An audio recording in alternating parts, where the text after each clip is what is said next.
Two of the most boring dolts you'll ever meet prance around half naked as they love, then hate, then love, then hate, then love each other again in director Will Gluck's deliriously idiotic rom-com, Anyone But You. Say hello to my little friend! I wanted a mission, and for my sins I gave you one. Echoes of eternity.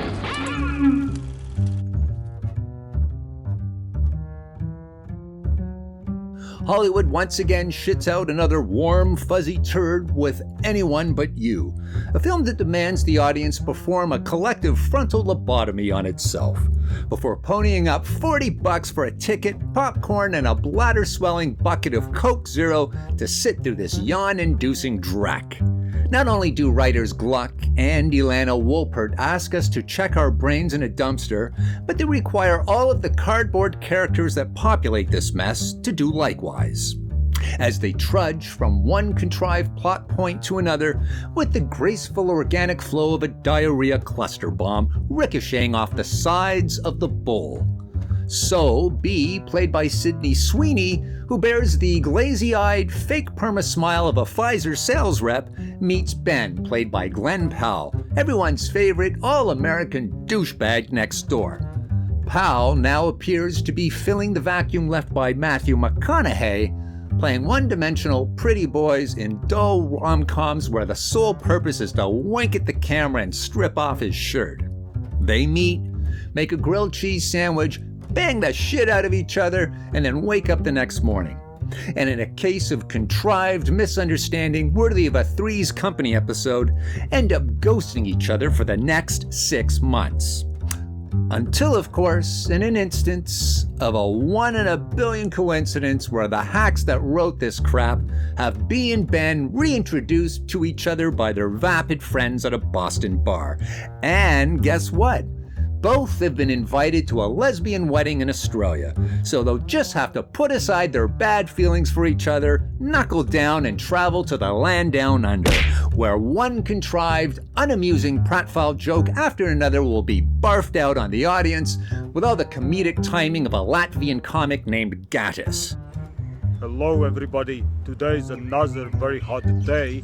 The rest of the cast includes the last seen in the 80s Brian Brown, who looks like the crypt keeper, no doubt running whale-watching tours with fellow Aussie has-been Paul Hogan. A greasy-faced, scar-lipped Dermot Mulroney, cranking out yet another lackluster performance in a career loaded with smoking turd films. Just peruse the Rotten Tomatoes filmography. This guy has more splats than a Peter North Bukkake video.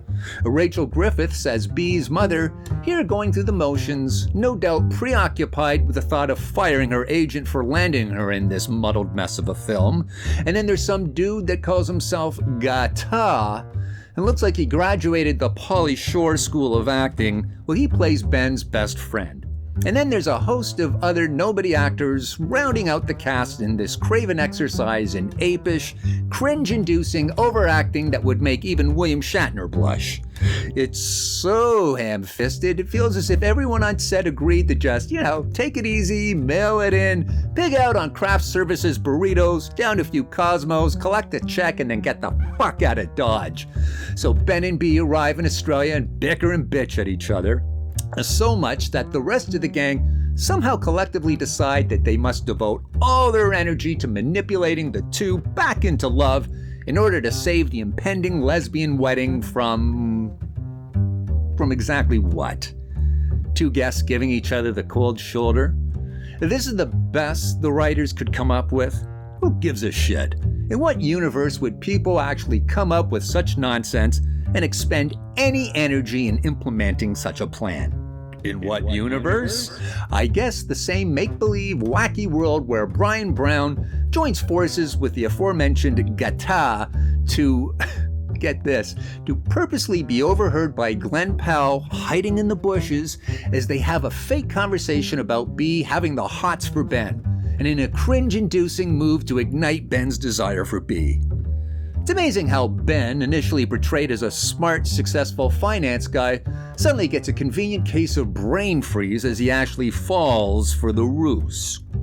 This is the same universe where director Gluck manipulates a game of charades into a catalyst for Ben and B into igniting a floral wedding wreath with a firecracker. Well, this is the universe where Ben and B, standing atop a cliff with the other wedding guests, contrive to grope each other's asses in an effort to sell the idea that they're really into each other. Yeah, I know, don't ask. At this stage, they're pretending that they're into each other. Only to have B pull a dangerous spider out of Ben's shorts. Also, we can have musclehead Glenn Powell rip off his clothes and bare his gay porn-friendly hairless ass in the camera. Yeah, really hilarious stuff here.